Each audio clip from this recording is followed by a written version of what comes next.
Welcome to a brand new episode of Lunch with Doug Plus, a unique and fun experience brought to you by the Music Exurbia Project. We are here today thanks to the generous support of our esteemed sponsors. John's Barbershop, located at 121 West Cherry Street in Nevada, Missouri. Open Tuesday through Friday, 10:30 a.m. to 6:30 p.m. Walk-ins only, no appointment needed. The American Legion Post number 2, located at 402 East Cherry Street in Nevada, Missouri, newly remodeled with a clean, fresh look.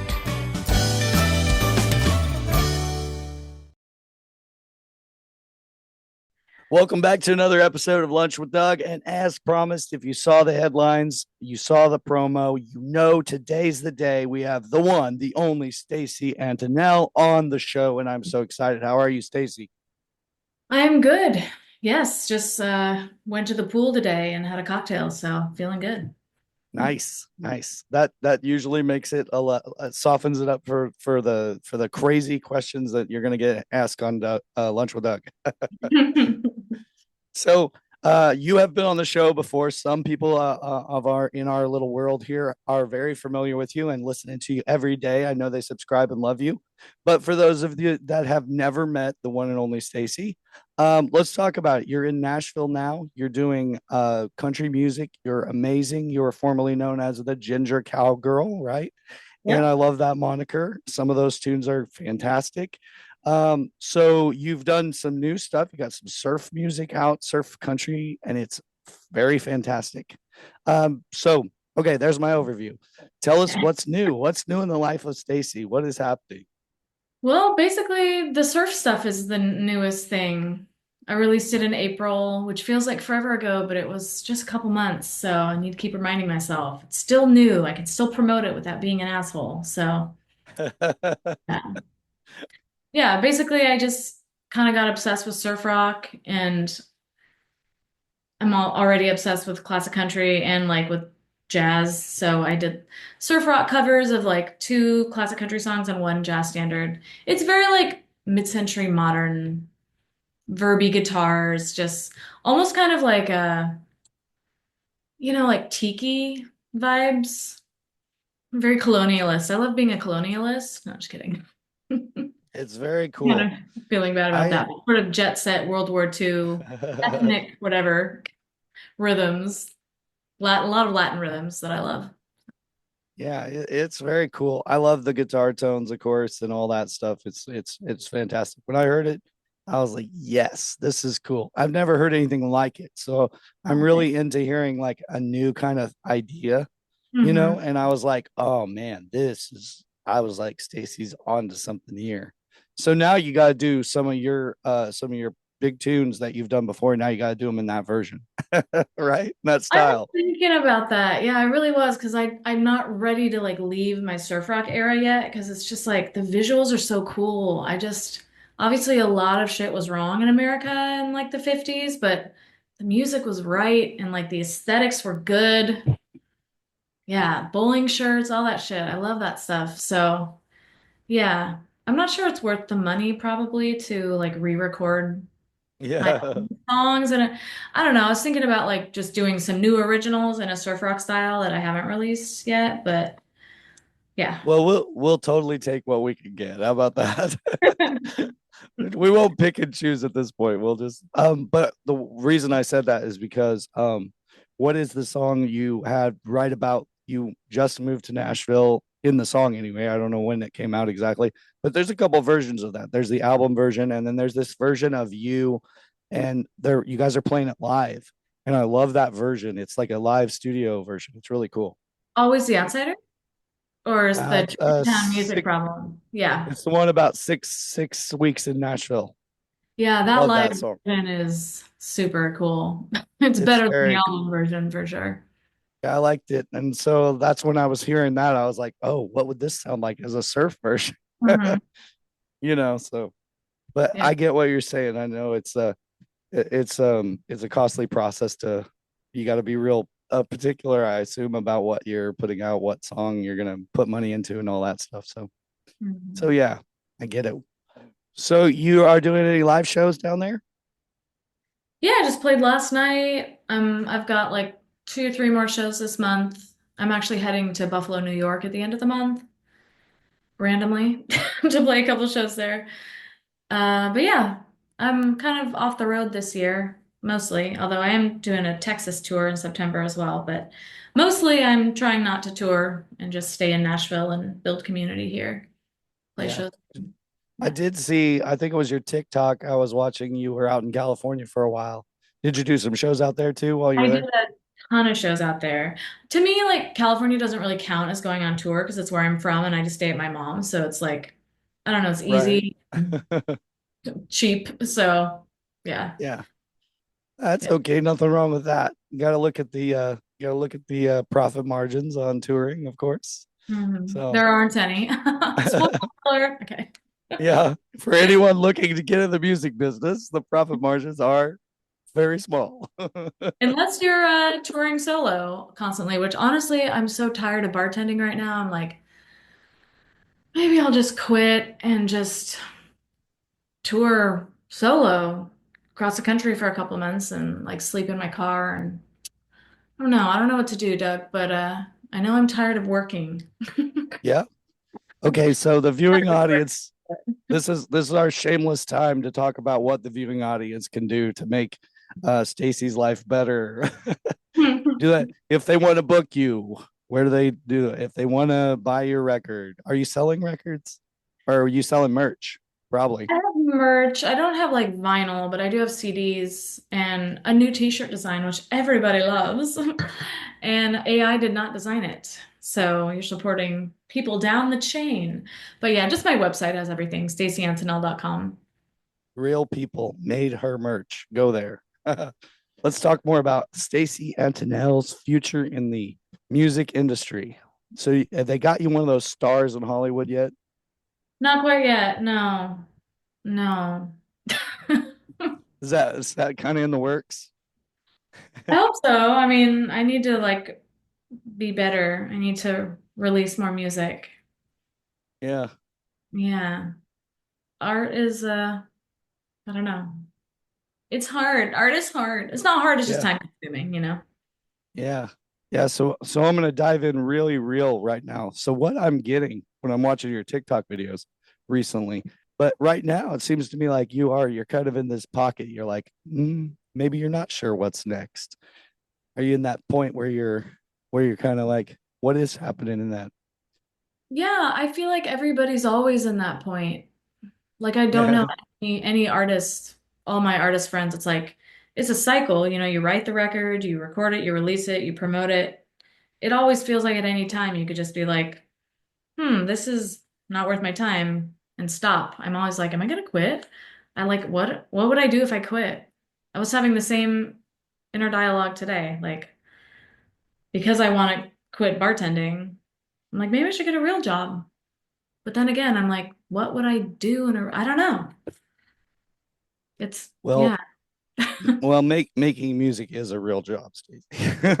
That's true. That is Very true. cool. Like, it's just really hard to monetize making Yeah. music. But yeah, even when it comes to like assuming I'll stay in this industry, it's like you can't really, or at least I can't. You just kind of write what you write. You only write the songs that you're able to write in that moment. And it's kind of, I can't really control what kind of songs they are. I know that sounds weird, but like it's hard for me to sit down and be like, I'm gonna write this kind of song today. I try that, but then it just never works. It becomes a totally different kind of song. So just when I think about like strategy moving forward in my career, I'm like, well, these songs I've been writing lately don't even feel like country songs to me. So what does that mean for how I market them, how I record them, like all that stuff? It just, the art kind of does what it wants to, and you just have to respect it. Yeah. Yeah, I totally get that. Maybe the country music industry today is not quite ready for what you're producing. However, they will be, at some point. So it just may not be the right timing. Or maybe you produce something and if you don't want to release it, you might hold it for a while till you think it's the right time. By the time you release it, you've been sitting on this and hearing these songs forever. And then you got to get excited again. And you hear the songs more, I think, now when like for a while I was trying to be consistent on TikTok. So like you're editing your TikTok, so you hear the song like constantly to the point where you're just like, oh my God, I hate it. Like, yeah, I'm struggling with TikTok right now. You're actually the only person I know that I haven't blocked on TikTok because I knew you probably wanted to Yes. be able to tag me for this, but I'm probably going to block you soon because I need to block everybody so I can just like be super Yep. cringe for a while. Because I like talked to this guy and he was saying that whatever, you should, there's lots of shoulds, but like it could be beneficial. He himself posted 4 times a day for three Yeah. months, and now he has 10,000 Spotify monthlies. And that those kind of numbers can change your life. I mean, it got him a record deal, like so like Yeah. is all that's holding me back from success, like fearing what other people are gonna think of me if I become super annoying on TikTok. And I'm like, maybe kind of, yeah. So I just need to Yeah. block everybody that I know on TikTok so I can just like be free to be super annoying and just see what happens. I Yeah. don't, that's what I'm thinking about. I just like I have trouble with that concept. I'm struggling between like I don't like pollution in like sort of any context. I don't want to pollute TikTok with bullshit. And yet TikTok is kind of like built for pollution or for like incessant, like people have to see you 25 times or whatever before they take action, all that shit. I'm just struggling with if I want to do Yeah. that, what sort of Well, I want to do. I think there's two types of people though. There are people that like don't understand that side of the thing, and then there's people that like, you know, yeah, it's it is what it is. Yeah. And then all the clutter as an artist, I think we think about like we put it out there a million times, and believe it or not, the algorithms, oh, they know who wants to see it a million times and who doesn't, and they'll make it, so because they don't want them to leave the platform. So they're guarding their platform. So really, I think probably honestly 9 out of 10 posts are all people really see anyway, so for every time 10 times you post, they only see one of them, or maybe Mhm. they see two if it's something that's really relevant. But I think it has more to do with what the tags are and what they're interested in and what they're looking for, because Mhm. TikTok's going to tailor um stuff. So probably for me, your stuff's coming up when you're talking about songwriting and industry stuff. That's what's coming up for me because I'm into songwriting industry stuff. However, your consumer who's probably listening to music, they're not seeing those videos. It's not coming up for them. They're coming Yeah. up with the other stuff. But hey, we're gonna do a first, if this is okay. A first on Lunch with Doug. This has never happened before, ever on Lunch with Doug. And we're doing this very first time for you, Stacy, because I'd like to play one of your songs right now on the show. And you get to pick. You get to tell me which one you want me to play, and we'll play that on the show. Which one do we want the audience to hear? Can it be like the surfy covers or it has to be original? It has to be original. Has to be original. Okay, I don't know, what will people like? I'm gonna choose Always the Outsider. All right, folks, you heard it. We're gonna hear in just a minute. Tell us a little bit about it. Get us ready for it. Tell us about the song. What is It's the title track of my debut record from 2022. Yeah, it's just about how I moved to Nashville alone and it was just hard to, yeah, just about trying to like get into the Nashville scene and just feeling lonely and like a loser all the time. Uplifting content, but yeah, it's called Dee's Country Cocktail Lounge in Nashville if anyone has been there. The AC was broken, it was very hot. So All right, that's the folks. backstory. We'll be right back. Here is Always the Outsider by Stacy Antonel.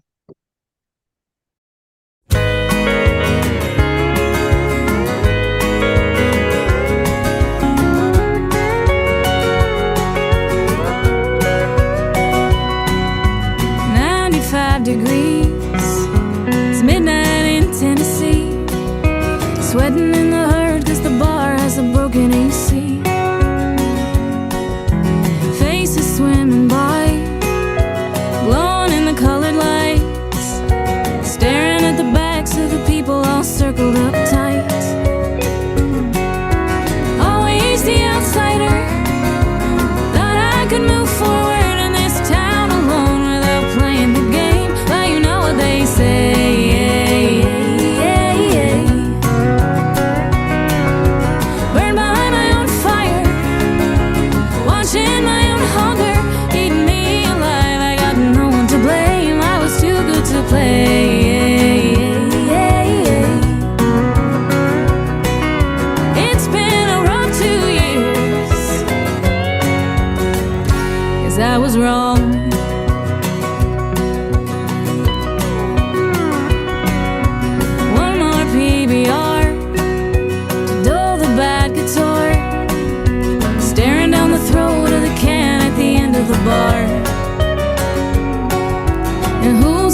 'cause I was wrong.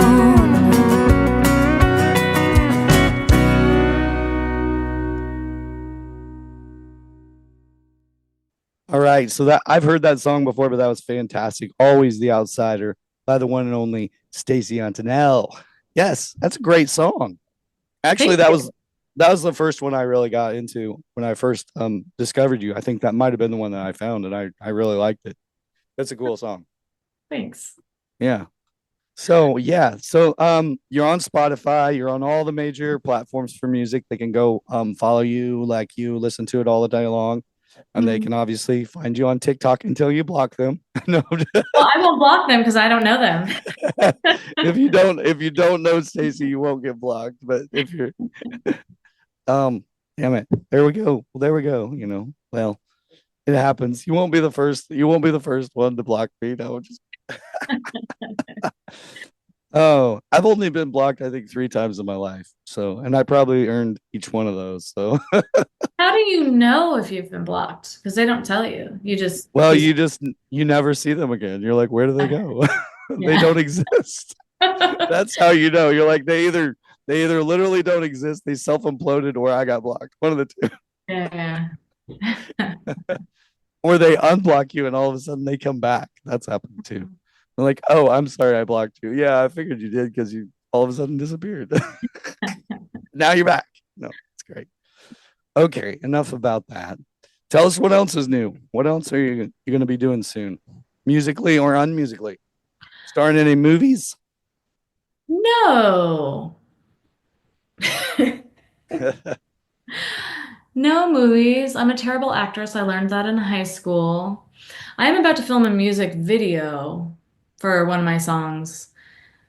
I wanted to film it in 7 different bars, but then the videographer was like, "You want to shoot in 7 different locations in one day? Are you insane?" I was like, "Oh yeah, I guess that'd be hard." There's not that many hours in the day. But yeah, I'm about to do that. I'm about to go on these little tours. And yeah, I'm just right now I'm finishing a lot of songs, so I'm hoping to go into the studio by the end of the year and record my next record. And then yeah, I just got accepted for a folk conference in Ireland, so I'm deciding whether I should go on tour in Ireland in January. The obvious answer is yes, right? But Yes. yeah. Go to Ireland. Yes, definitely. You'll be a hit. Yeah. Yeah, that'll be fun. I do want to go back to the UK anyway. Not that Ireland's in the UK, but close enough. Yeah. I love Yeah. playing over there. People love music there, so. Yeah. Yeah, it'll be great. I've always heard that like country music really works over there. And Mhm. they're really into music, you know. And good news. Yeah, Doug TV's in Ireland. So we're there. Oh, okay. We love Hello, Ireland. We'll plug it. I'm sending them the memo now. it. I don't think I have any listeners over there yet, but we're there if they want us. So there's that. That's exciting. But yeah, so maybe we can advertise your tour dates on the channel That'd be great. exclusively for the international viewers only. Exciting. If there are That's any booking agents listening, please be my booking agent. yeah, yeah. Well, I do know a girl. We had a girl on. We've had actually 2. If you're watching the show, we got 2 booking agents that have been on the show recently. We got the one and only Kimra, and then she's KDK booking, and then we had James Ferguson on, and he represents Casey Johns. She's in your neck of the woods too.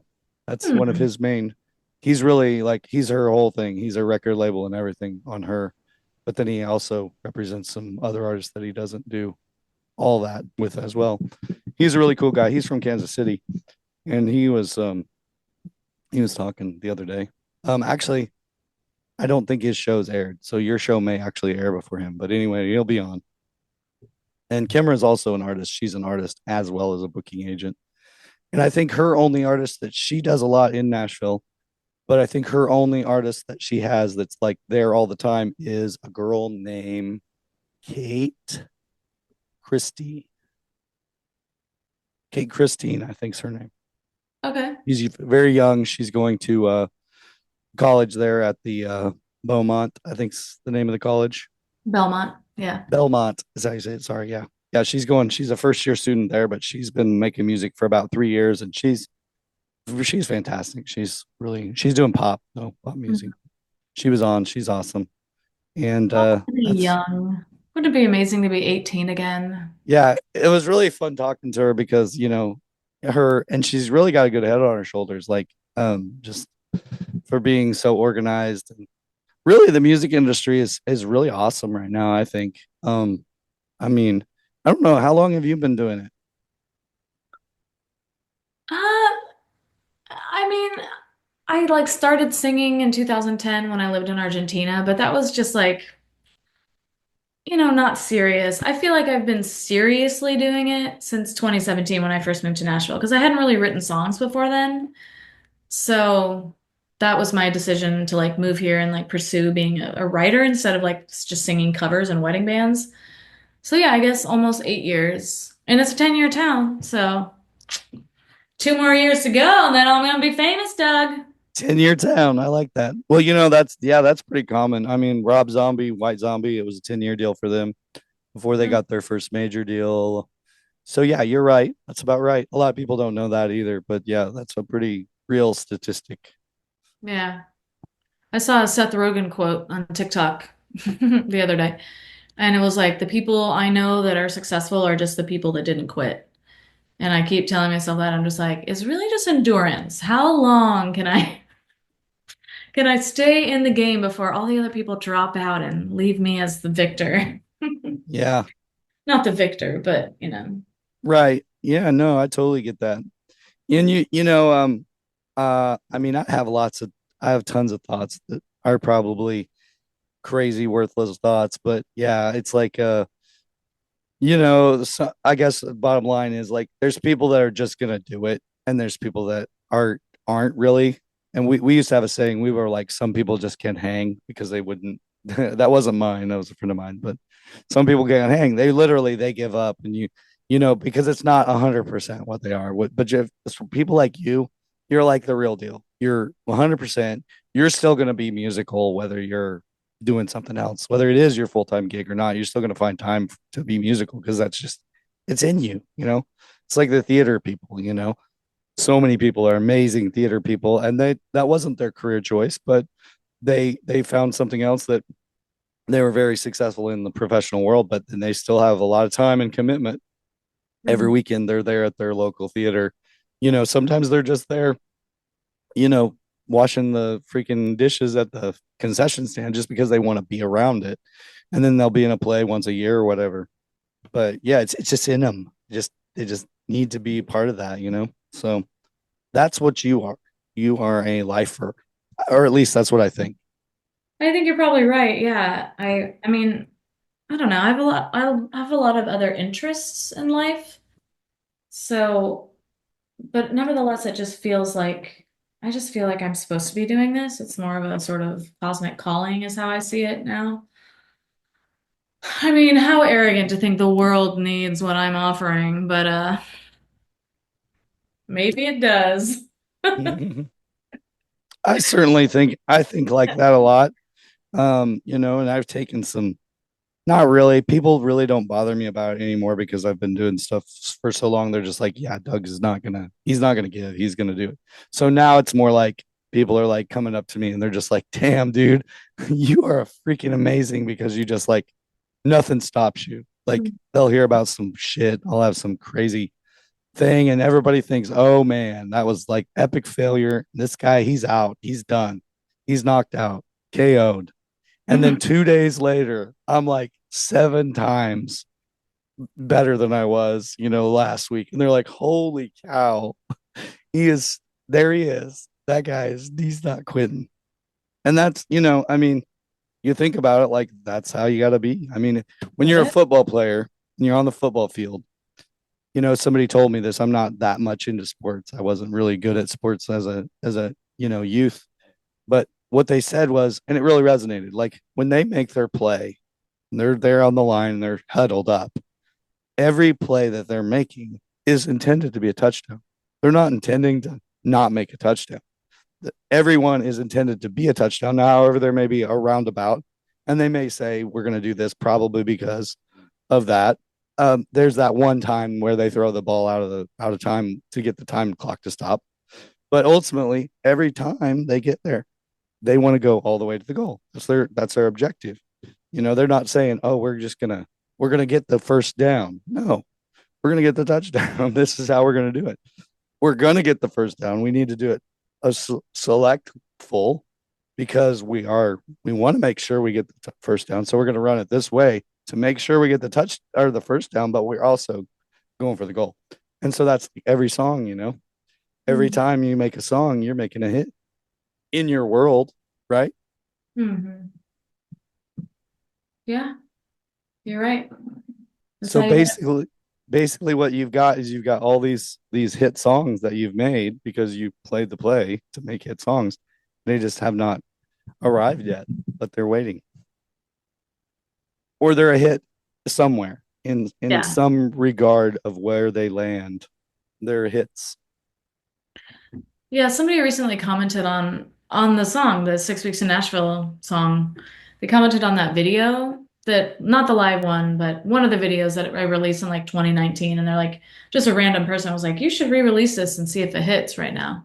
Like so much about stuff is when you release it. So I'm like, maybe I should just re-release it and see what happens. I Because would like totally do that. it's so old to me, but like again, nobody knows who I am, so it's still new music to most of the world. So I have to Yeah. remind myself of that. Yeah. Have you heard the new trend that's happening now that okay, so pre like 2005, people weren't independent artists were making albums still and they were still coming out on CD. And a lot of them didn't want them to be digitally distributed at the time because there was this gray area. People weren't sure about what was happening there. So they would put out these great songs. They put a lot of money into them, albums, awesome stuff. Well, now what they're doing now is they're like, okay, we'll release it digitally now. This is like, Hmm. over a decade old stuff. And they're releasing these albums and they're performing outstanding. They're doing fantastic. And they're like, wow, my album's doing so good. It's happening. So yeah, you can release stuff again. However, there's no rules. Hmm. People they have these things like this is how it's supposed to be. And I love breaking every one of those rules. I've read every book. I've been there. I've lived it. I'm like, yeah, because they'll tell me, "Oh, Doug, you just need to go on American Idol," and I'm like, "Dude, I'm too old to be on American Idol." I could have a nickel for every person that said that to me. My God. Yeah. Yeah, they just don't know. I'm like, yeah, well, yeah, no, that's just not. That's not the typical career path the way it works anyway. That works for some people, but no, your average artist, that's not how it rolls. That's Yeah. not in the game plan. I was like, that's a TV show, guys. Remember that that's a TV show. But I was like, look, you want me? Like, I'm not that mold. I'm this 46-year-old, kind of slightly portly overweight dude. No, that's not going to work for my career. Not going to fit in there. I might be a better fit to be the opener for the comedy night or something. That's where I fit, you know? So Yeah. I don't know, but yeah, I definitely think that'd be great, and I know we're just talking shop, and sometimes I talk to the guests. We always just talk shop. So if you've not seen one of my episodes, it gets more and more music businessy, and I like to just rattle on. But yeah, I think that'd be fantastic, for you to re-release something. What Hmm. one? And you said which one it was. Which one would it be? The one that you like, the 6 Weeks in Nashville, Drinking Town Music Problem. Hmm. I think that's very like TikTokable, you know? Yeah, yeah. I hate thinking about that. Like nothing streaming or like any of the social media platforms do not dictate how I write, but I do feel that I naturally have a sort of TikTok ability because I just like am kind of weird and I write weird things that are, yeah. Like an unreleased song that I'm gonna put on my next record is called Last Night at the Bar You Were Stoned. It's about how I like took it personally and then I realized he was high and like the chorus is like, it's a revelation. People are high, not hating. Just like shit like that. I feel like, I don't know, it's relatable maybe. I'm old too, so I don't really know how young people do Yeah. things. But anyway, yeah. Yeah, that'd be great. So you would be releasing the one back to the 6 weeks in Nashville. You would actually release that version. That's the video version. You would release that, or you would Yeah, re-release the re, or you'd do both. I'm not sure how good a quality I could get from the live version since I'm not even sure, I don't think it's mastered, like it was just put on the video, but maybe the dude still has it and could master it, but yeah, but that version is super cool. Although I mess up the words, which you can't really tell in the video, but anyway, yeah, I guess I would do that. I could re-record it. That's probably what I should do. Maybe do a surf, like you said. We're coming full circle. Do a surf rock version of it. Okay. I don't know. Yeah. Well, I'm just saying. I think that would I would dig on listening to that on Spotify because I listen to it a lot anyway. So it would be convenient to, or for instance, from my perspective, if I was at a party and my playlist had Stacy in the playlist, I could put that one in the playlist via Spotify versus having to like, you know, Mhm. having, I'm solid on, and I think everybody else is wherever they're listening. If they're listening to YouTube, some people do that. They have their YouTube playlist. Well, okay, you could get it there and it'd be, but typically for me, when I'm listening to audio music, I don't go to YouTube because I'm not listening, those videos. I may be weird. I may be breaking the rules, but I think I'm always on Spotify. It's my favorite place to listen to them. But I find a lot of people I'm seeing in our world, in our this area anyway, they're either listening on Amazon, Pandora, Spotify, or Apple. Those are the four big ones around here. And then if they're on YouTube, it's at home when they're watching it. It's not like partying. So that could be different everywhere else.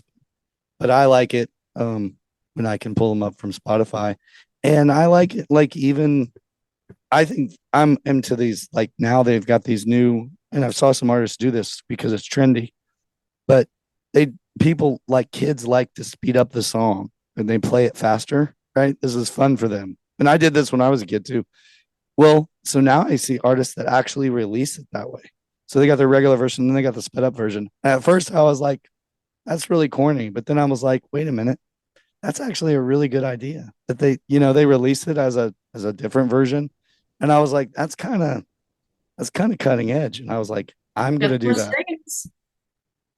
So if they want to listen to it faster, it's done for them. It's like when you watch The Wizard of Oz with Pink Floyd, now you can go buy a DVD that has that on there. Like, and even on the old Turner Classic Movies, you can, if your TV's fancy enough, you can select the different audio and you can listen to it. Like that's how they stream it now. It's just like nobody intended for that, but it got popular. And so now everybody's like, let's embrace it. So I Hmm. think that's some of what we can do as an artist is just like see what's happening, see what people are liking, and just freaking embrace it. Like have Hmm. fun with it. Yeah. Yep. Another one of the million people telling you what to do with your life. No, no, everything is helpful. Yeah. Yeah. Yeah. So when you play in a band, who do you usually get to play? Who are some of your first call musicians? My main guitar players are like Paul Scroy and his name is James Paul Mitchell. What the fuck? Are you still there? I'm still here.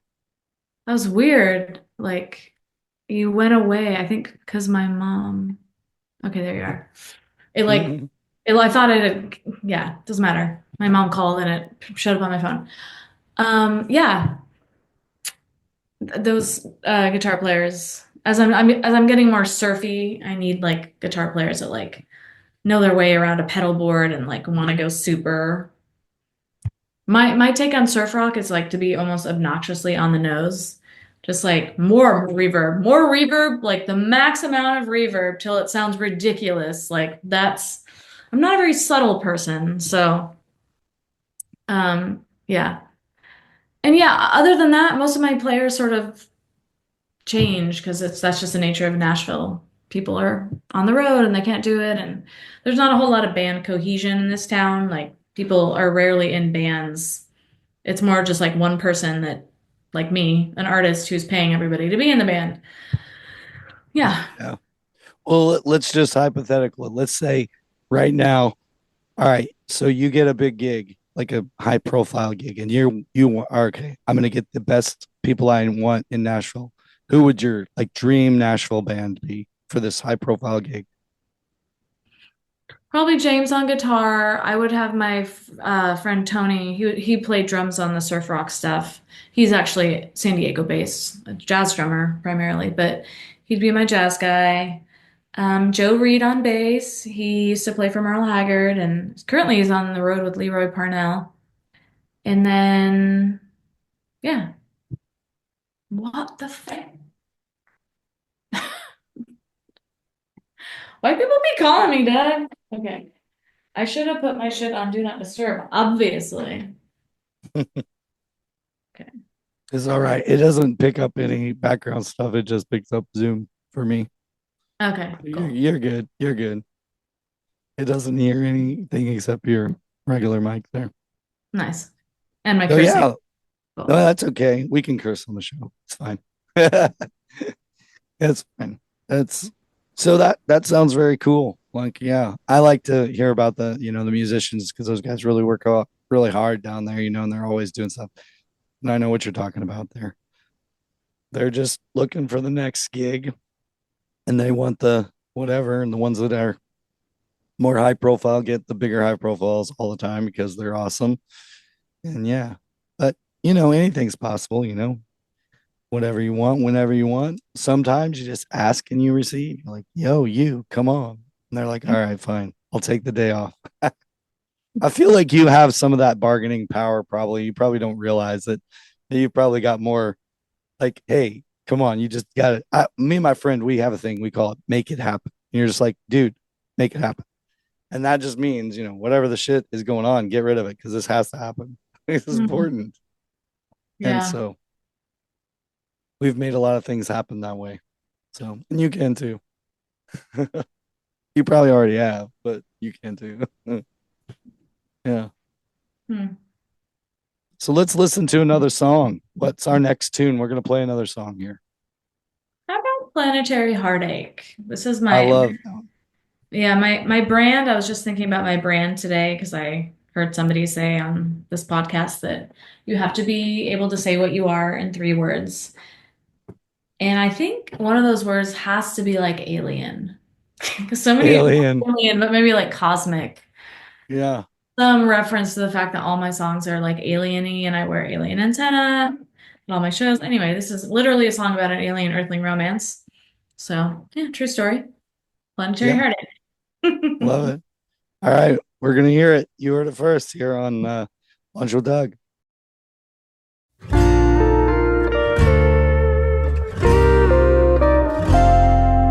Staring at the nights like staring back in time, bathing in the light of back when you were mine.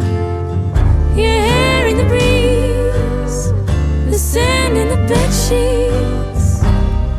You really did a number on me. Another sweating glass of brandy in my hand. Another episode of MASH, 'cause you're the biggest fan. The moon lit the sea, the clothes we were shedding. You really did a number on me. It took an alien for me to feel that earthling love is all too real. Will you lift me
So there you have it, Planetary Heartache. It's your new favorite song from the one and only Stacy Antonel.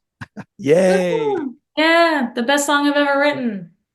It was really awesome. I think it's great, you know. So I think that's awesome. Well, I don't want to keep you forever. I have horsed around a whole bunch, but what I like to do at the end of our interviews, I always want you to tell our viewers, you know, where to go see you and all that. But also, if there's a question I didn't ask you, something that you'd like to share with the viewers that the question I didn't ask, tell us out with that and let us know something that's on your mind as an artist or new project or whatever you got going on. Well, you can find me at stacyantonel.com. I'm also on Instagram and Facebook and TikTok, as we've established, and YouTube and ancestry.com, Grinder, Plenty of Fish, Farmers, whatever that Date of Farmer. Okay, we're done. All of them. You're Okay. everywhere. Yeah, I'm everywhere. Yeah. What do I feel like I haven't said so much? I don't know. For some reason, I feel compelled to like share a weird fact about myself because I can't think of anything interesting to say. And my interesting fact about myself that you should have known to ask me, Doug, I'm sorry. is what was the worst job you've ever had? And that job was being a secretary. When I lived in Argentina, I was a secretary for a radio psychic that lived in Pennsylvania, and I would do her scheduling, and she paid me $6 an hour. And one time, so I had access to her inbox. She was kind of a bitch. Honestly, I did not care. Like, she wasn't even very nice to me. And looking back, I'm like, you were getting free labor. Like, she specifically advertised in Argentina because she knew there were expats there and the exchange rate was favorable. So like you paid me $6 an hour and still like gave me grief all the time for yeah, anyway. So one time I went into the inbox and there was an email that was like, everything you told me was wrong. Like laundry list of like, you said this was gonna happen to my husband. It didn't. This happened. Like just she was not a happy client. Of course, because this woman, I believe in psychics too. Let me make that clear. I base my life decisions on things that psychics tell me. But this psychic is a fraud. Anyway, so I marked the email as unread, so she wouldn't know I read it. And then a couple hours later, I went back in. The email was gone.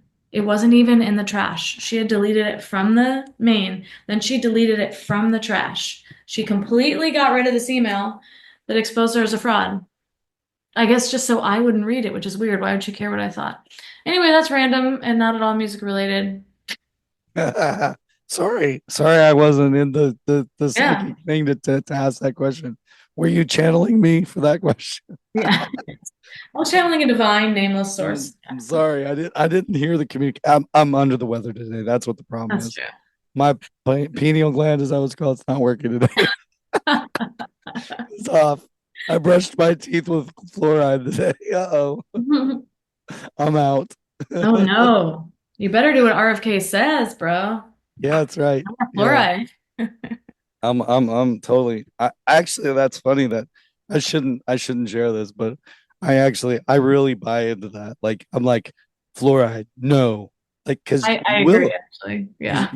You start brushing. I brush my teeth a lot of times with and also because I think that this actually is clean. It cleans my teeth better too. But I use baking soda a lot. Well, baking soda doesn't have fluoride, or if it does, it's very little.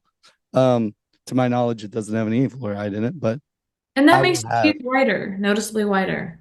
yeah, it's wider and it's cleaner and I will have crazy vivid dreams for like the next week. Like because I'm not, brushing with fluoride.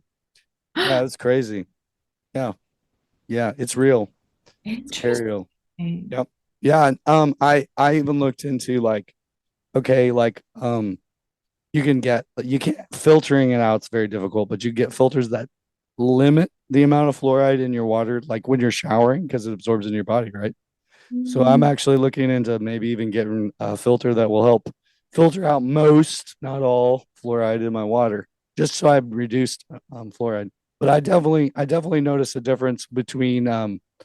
I think there's really something to it, and I don't think I'm not that guy that says fluoride's bad, because I think every once in a while you do need to put fluoride on your teeth because it is good for you. So I wouldn't recommend doing that. Like, only doing baking soda. I'm just saying reducing the fluoride. I think is a good thing. So you're saying essentially that you go through fluoride withdrawal, right? That's what you're saying when you don't brush your teeth with fluoride. Well, no, I mean, my teeth do feel different. Fluoride is good for the coating of your But teeth. the dreams, what's causing the dreams? Oh yeah, when you don't have fluoride, your mind is open to a lot of things. Yeah, Yeah. Ew. I think if you want to open your mind naturally, I really do believe if you reduce the fluoride in your system, I think you will have more that whatever that third eye thing is. I think you'll be more tapped into the universe. I really do. And I'm funny that I even say this. My close friends know that I'm crazy, but I think there's a lot of legitimacy to it. I really do. Oh. And personally, like I said, my own personal experiences, I can say, hey, I've experienced this. And they're not just, when I say dreams, they're not just stupid, like weird dreams. They're like very like legit stuff. Like Mhm. maybe even what's the word? Like foreshadowing, maybe even, Yeah. yeah, like seeing, maybe not 100%, but they're very like they're real. Let's just say that. And I get things out of them when I think about them. I'm like, oh, wow, they're telling me things about my life. And I mean, I'm not saying dreams don't do that anyway, but I'm just saying you open it up where you'll remember them more for sure. And I think you could probably open up in more things, too. I don't know, I haven't experienced any of that. But I think it tunes you in a little bit better. And I think that I don't really think that the toothpaste company's out to like get us for that. I think the legitimacy of it is that fluoride is good for your teeth, but Mhm. I think that you should balance it out. I think if we're like brushing 3 times a day with fluoride toothpaste, we're probably going to get too much fluoride. You're probably not going to have Yeah. you're going to be limited. I think, and if you're like overly showering, with like long showers and lots of fluoride water on you a whole bunch, you're going to be not the same. So maybe come up with new solutions for that. Spring water showers only. I only bathe in natural creeks. Yeah, creek bathing. So yeah, you're like, Doug, what are you doing? Yeah, well, I'm waiting for it to rain so I can take a shower. Fluoride free. Huh. Yeah, there you go. Everybody knows my hippie side now, so great stuff. Well, I'm gonna get off here. I've had a major fun time, and even though it's hoarse, I talked a lot more than I should have, but it's fun to have you on. I appreciate you being on the show, and we'll talk again soon. Yeah, thanks so much for having me. Thanks, Stacy. Bye.